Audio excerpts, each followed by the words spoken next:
Hey, it's Drybear. Phantom Liberty, the expansion for Cyberpunk 2077, is finally upon us. It's launching tonight at 4 p.m. Pacific, 7 p.m. Eastern Time, and will be available to unlock and play the new storyline, as well as play through the new content that comes with the expansion. But today I want to answer a question I'm seeing pop up a lot, which actually is an excellent question that has really important information that you want to be aware of. And that question is, should you start a new save file for Phantom Liberty? When does the expansion start in the storyline? When do I have access to it? And what should I know going into the game if I've never played the game before, or if I have a save file that's pre-existing? We're going to answer all that today and get you caught up and ready to go. But first, you should come hang out with me on my live stream. I'm live every single day on twitch.tv/Drybear. We're doing some permadeath runs of Cyberpunk 2077. If you don't come hang out with me in the Twitch community, then you're going to get a phantom buzz or ring from your phone, but only to look at it to realize that it was just your imagination. There's another major change that came along with the game in 2.0 that you'll want to take advantage of for going into the new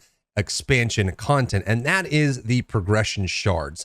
In the game now, which didn't exist prior, just for killing random enemies and completing random quests, you will actually drop progression shards off of their corpses, which will give you random XP in different categories like ninjutsu. It will also level up different parts of your character and can even give you entire perk points or talent points that you didn't have before. They just drop randomly and you will not have gotten those along the way. So for example, if you're just playing the game on the new system, after 10 levels, you may have 20 to 25 perk points or talent points because you had been getting these progression shards along the way. Without that, you might be behind, and that change to that system will actually gimp your character a little bit. On top of that, the cyberware system has changed dramatically. They've moved armor over into cyberware away from actual gear. They've also updated how the cyberware system works and what's available. And some of this you want to get from the very beginning of the game as you progress. So the question of should you start a new save file for Phantom Liberty, I believe is yes. You'll get a lot more well-balanced character. You'll get access to new progression options that didn't exist before. And if you're someone who hasn't played the game before, you definitely should play through the base story, or at least up to the point that you can access Phantom Liberty so that you're aware of the world and the world building and the characters that exist, as it will make a big difference for you. Which leads us to the next question of when can I start the Phantom Liberty new content?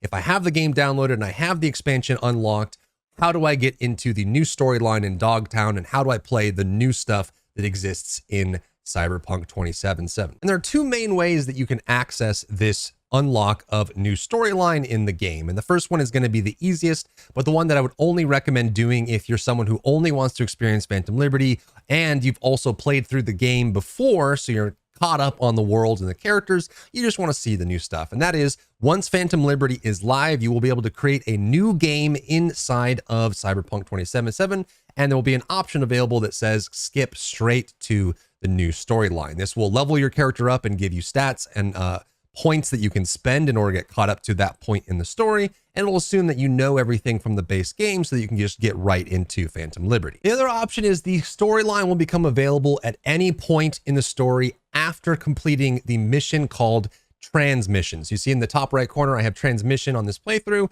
This is the quest line you need to finish. Once this one is done, if you rest, you should get a text message or a call from a character named Songbird, and that is the start of the Phantom Liberty storyline. So once you finish this transmission line inside Pacifica with Madame Brigitte and Placide, once you've done that, any save file after that point will have access to Phantom Liberty story content. The other thing I want to make you aware of right now, that in the base game without any modifications, CD Projekt RED has given us one free reset attributes, reset skill progression button.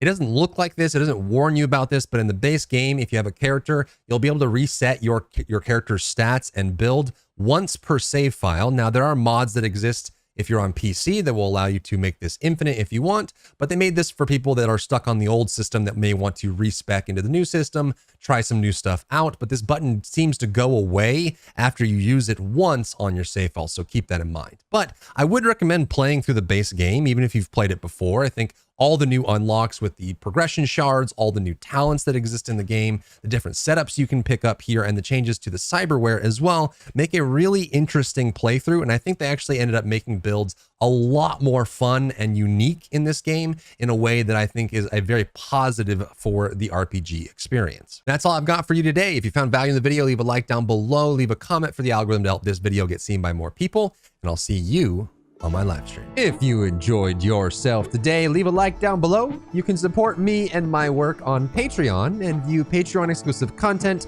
link in the description. Thank you so much for tuning in, and I'll see you in the next one.